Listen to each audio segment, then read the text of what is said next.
有人说中国的剩女正在向捞女转变，这话刚听上去觉得还挺腹黑的。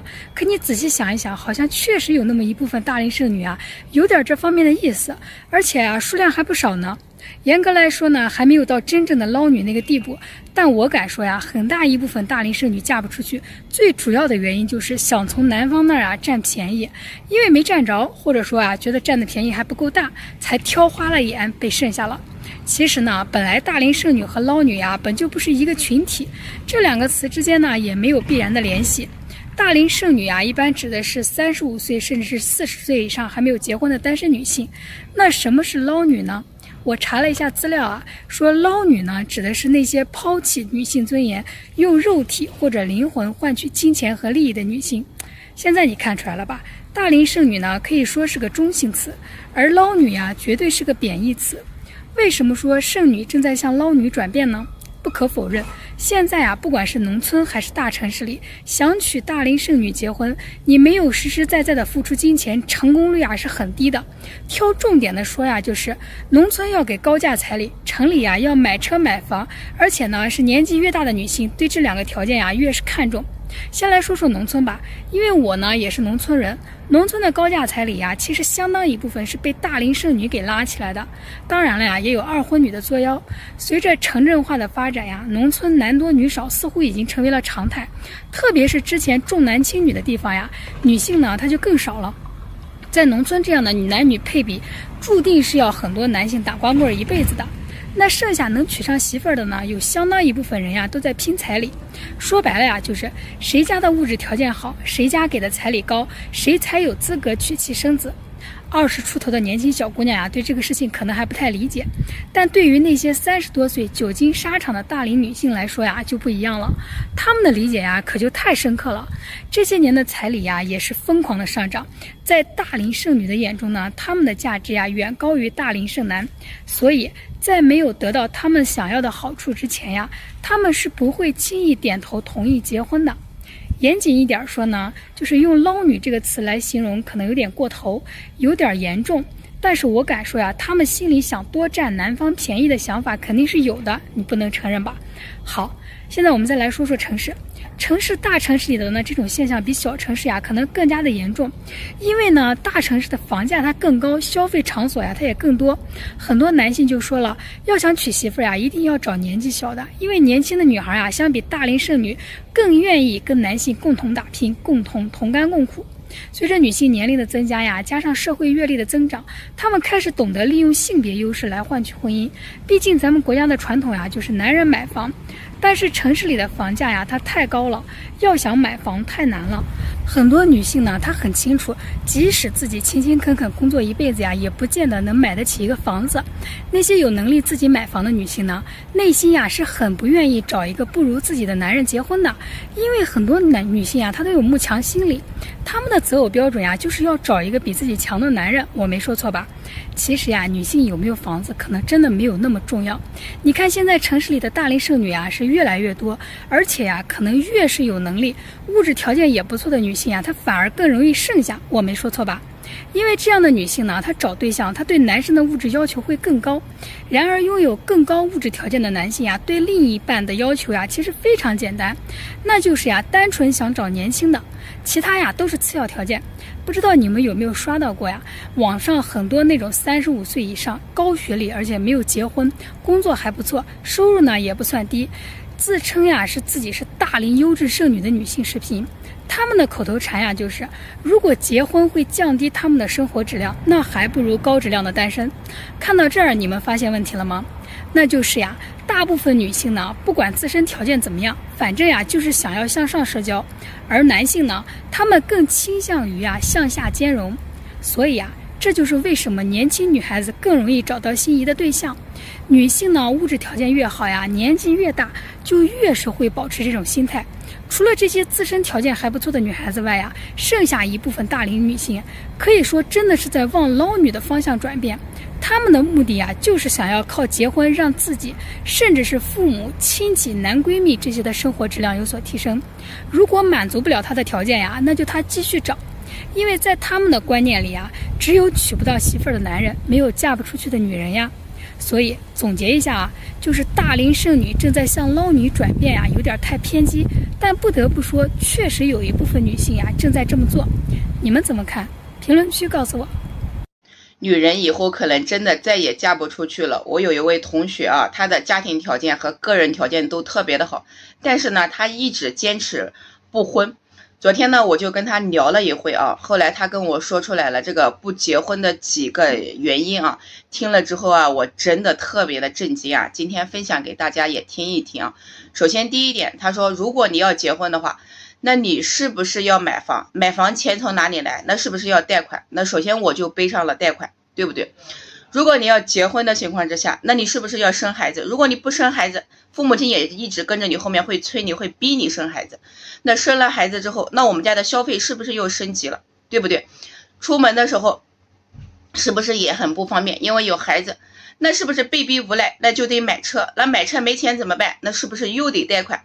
那这样子我是不是就背负了房贷、车贷，还得养孩子？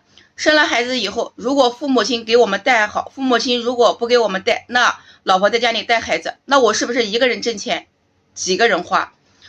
哎呀，我听了之后呀，好像是这么回事。他说，那我从此之后还有自己的人身自由吗？我想做点什么自己喜欢的事情，那我还有钱去做吗？那我的工资还够养家糊口吗？像我现在啊，不结婚，我手里存了几十万，即使我现在失业，大家都在大街上痛哭，我也不需要痛哭，因为我没有车贷，没有房贷，我不需要养活一家人，我一人吃饱，我全家不饿。我现在的呢，存点钱，即使我将来以后老了，没有劳动的能力了，我失业了，我也不害怕，我这几十万块钱在银行存着，我吃利息，它都够我吃饭了。而且就算我现在立马失业，我可以回老家，我可以陪着我的父母一起养老。到老家以后，我种点菜，我喂点家禽，是不是我就很少花钱？我银行那点利息完全够我和父母亲的生活费了，我一点不愁，我过得会特别自在。将来以后我的父母亲老了以后走了，轮到我一个人的时候呀，我还可以吃五保，是不是？像我们家农村那种五保户进养老院是不需要花钱的，政府给我吃给我喝给我住，那我手里存的那点钱，我还有利息，我那个利息完全可以给我自己做零花钱了，我还怕啥呢？我还愁啥呢？如果我一旦生了孩子之后，我要背房贷、车贷、养孩子、养家庭，将来以后等我老了，说不定啊，孩子还不给我养老，那我会过得特别惨，我一分钱积蓄都没有。那如果我不结婚呢，我就没有这种高消费，我将来以后，我等我老了的时候，我有小病我就扛，我有大病啊，哎，我就直接去了天堂，我觉得挺好的。人生来这个世上本来也就是几十年，为什么要把自己过得那么累呢？与其把自己过得那么累，那我还不如舒舒坦坦的、快活的，随着自己的心意去过。听他说完之后呀，我真的瞬间感觉他真的是人间清醒啊，也终于明白了为什么现在很多人啊都不愿意结婚的原因。因此呢，我说所有的女人啊都应该注意了，像这样的男生啊越来越多，所以呢，将来以后啊，女人很可能都嫁不出去了。大龄剩女最后的结局是什么呢？我觉得是有家无室。给大家讲一个故事吧。我们村有个女孩啊，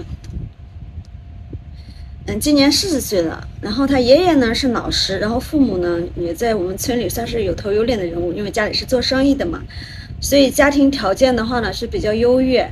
然后她本人呢是大学本科毕业，长得也很漂亮，身高1.65米左右，是我们那边方圆10里说得上是数一数二的美女。然后自己呢也在城里的大公司里面当会计，年轻的时候就是亲戚朋友很多人给他介绍了很多优质的男生，然后他都是觉得自己年轻漂亮，所以对男生的要求非常高。第一个要求可能就是说那个时候就是说要求在国企工作，然后最好是个领导呀，或者是领导级别的经理、副总、霸道总裁之类的。然后年收入的话呢要100万以上，然后父母要有退休金，农村的话不考虑，情商低的不考虑，年纪大的不考虑，不浪漫的不考虑，然后说大学本科以下学历的不考虑，然后身高1.75米以下的不考虑。其实我们这里是南方啊，其实在身高1.75米我们那边是普遍的，所以他这个身高1.75米以下一下子就刷掉了很多人，就是特别优质的男孩子也就被他刷掉了。然后亲戚朋友给他介绍很多都没成之后，让他降低要求，他都无动于衷，一直坚持到35岁还是没有找到。然后慢慢的亲戚朋友都不给他介绍了，家里的同辈的表弟表妹呀，这些堂弟堂妹啊都结婚了，他还是一个人单着。然后他爸妈就着急了，他也开始有压力了。然后就是他爸妈就是各种托亲戚朋友再给他介绍，还在各种相亲网站呀，或者是这种相亲网站呀，或者是那种找媒婆呀给他介绍。可是呢，相亲男孩子的条件就是相亲男孩子的质量越来越低了，他也看不上。后面其实他也有遇到自己喜欢的，但是呢，人家男孩子的择偶要求是在30岁以下，所以的话呢也没成，对不对？然后慢慢的就这样拖到了40岁，到了40岁，现在的时候他已经妥协了。前段时间的话呢，他找了一个40多岁的吧，比他大个7、8岁的45、6岁快50岁的一个男孩子，二婚，家里有两个孩子，然后他也同意了，降低了要求嘛，因为他也自己也知道了，也就是说他自己也知道了自己的现在身处的尴尬，就是说，所以降低要求了，去给别人当了后妈。因为他如果再继续这样坚持下去的话，他肯定找不到，最后可能就是孤独终了，或者是自己一个人，最后慢慢的可能就是只能找老伴儿了，对不对？所以说呢，但是就是说，我妈跟他们爸妈聊天的时候，他爸妈也说了，他现在也其实挺后悔的。但是后悔已经晚了，对不对？因为这个时候的话呢，大龄剩女，因为现在说实话，这00后都已经出来相亲了，是不是？那对于一个30多岁，特别是40岁的这种大龄剩女来说，其实是有价无市了，对不对？所以我就觉得，大龄剩女最后的结局，要么就是如果不将就，如果你说你不降低要求的话，你可能就是一个人就是慢慢的自己过，然后要么就是你只能降低要求，因为越优质的男孩子他不可能一直拖到后面，是不是？所以说呢，大龄剩女到最后有价无市嘛，我个人是这么个认为只能说将就过吧，就是如果你不想将就的话，那你就只能自己过，是不是？当然现在好多女孩子就是说人家结婚的未必也过得幸福，对不对？然后一个人过得潇潇洒洒，其实也未必不幸福。只能说如果说你真想结婚的话我就奉劝各位年纪轻轻的小姑娘们，在自身条件还很好的时候，那你就找一个条件好的，对自己好的，然后就是看自己要什么，能达到你的要求，那么就是找一个好男孩子嫁了。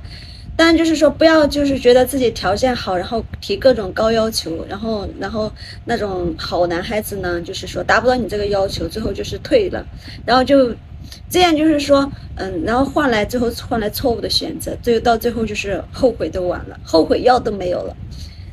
当然如果说现在是大龄剩女的话，我也觉得因为现在单身的人太多了嘛，就是说结婚了也未必不离婚，只要自己过得开心，过得幸福有 money 去哪里过呢？就是说结不结婚都一个样，因为这一辈子的话呢，就不像以前就是现在的年轻人的想法，就是说过好，能把自己过好也挺好的，对不对？能把养生自己的人照顾好，然后把自己照顾好，就已经非常不错了，对不对？当然如果说你想结婚然后再把自己生下的过好。我一姐妹今年42岁，82年生人，今天跟我聊天说，她所有的人生的该经历的事情在40岁之前就已经经历了，也就是什么谈恋爱吃喝玩乐对人生的所有的就开拓视野的事情全部经历了一遍了，唯独没有经历的就是生孩子、养孩子、看着孩子长大，就这个事儿，唯独没有经历。所以他现在呢，就是特别渴望要一个孩子。然而他目前是单身大龄姐姐，眼光很高，要求也比较高。我说那你这个局怎么破呀？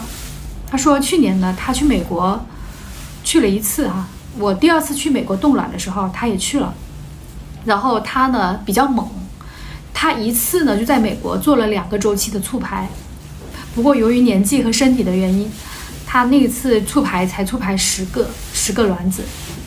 然后呢我说那你现在还等什么？你赶紧要孩子你可以去美国做个受精卵，然后完了以后赶紧要孩子他说等钱就是他优越的生活过惯了，你知道吗？他挣的这点钱只够自己一个人活得快活，如果他再想要一个宝宝，保持他目前的生活水平是不可能的。所以呢，他现在非常矛盾，年纪大了，然后呢，可能就是自己怀孕成功这种可能性呢越来越小，然而呢，只能通过牺牲掉时间这个事情来挣钱，来保证他未来的生活的质量。所以呢，其实他这个情况的话呢，跟我们基本上90%的大龄姐姐单身大龄姐姐是非常类似的。郁闷啊！如果有米的话，这一切问题是不是都可以解决了呢？并不是男人，因为男人永远都是无解的。前2天不是发了一个视频吗？说有一位女博主在跟女人们讲说，生孩子一定不要领证。评论区呢不出所料，几乎所有男性他们都是赞成的。所以说男性真的是非常诚实、非常理性的。结果评论区又有杠精说，用得着你们支持吗？我们女的想怎么样就怎么样，屈父留子那也是条优质基因啊。女人根本就不缺钱，生个孩子拿几百万，可比倒贴给那些穷鬼生孩子不知道要好多少倍。看完以后我就乐了，说这话的人请问你靠给有钱人生孩子得了几百万了吗？人家叶海洋身价上亿，人家敢挑基因，你有啥？还有女的都有钱，董明珠有钱，你就以为你也有钱？一到月底信用卡滴滴滴还款短信发到你的手机上的时候，恐怕你都不敢跟别人说吧？网上哭穷的闹倒是随处可见。生个孩子就能拿几百万，那更是无稽之谈了。王思聪没有钱吗？黄一鸣都闹到网上了，也没见他要到1毛钱。那韦雪都拿了9个小目标了，还哭搁网上带货呢。你比他们还漂亮，比他们脑子还好，还是你的肚子镶了金边？不要说几百万了，你看几万块钱，人家给不给你吗？口嗨谁不会啊？所以说女孩子你不要总以为利益给足了，给有钱人生个孩子你就能想怎么样就怎么样。你羡慕别人走捷径过得好，但是你记住，你永远不是他。这个世界上根本就没有什么东西是可以不用付出就一本万利的。甚至我们还听说过一种非常可笑的说法，说1个月给我3、5万，我给3姐伺候月子，我都愿意。就这种鬼话，完全就是穷女人的自嗨。真正能做到这种程度的女人，我跟你说你把她放到社会上，这辈子就算是她不靠男人，她依然是个狠角色。因为能做到这种程度的，她就是反人性的，99%的女人她都做不到。所以说女孩子，你还是不要过分的高估自己。毕竟有钱的、长得还漂亮的、脑子还好使的，生个孩子就能得几百万的，这种都是极小概率事件。你真的不愿意结婚呢，你就好好去赚你的钱，哪来的时间天天口嗨，到处去贬低打压男生？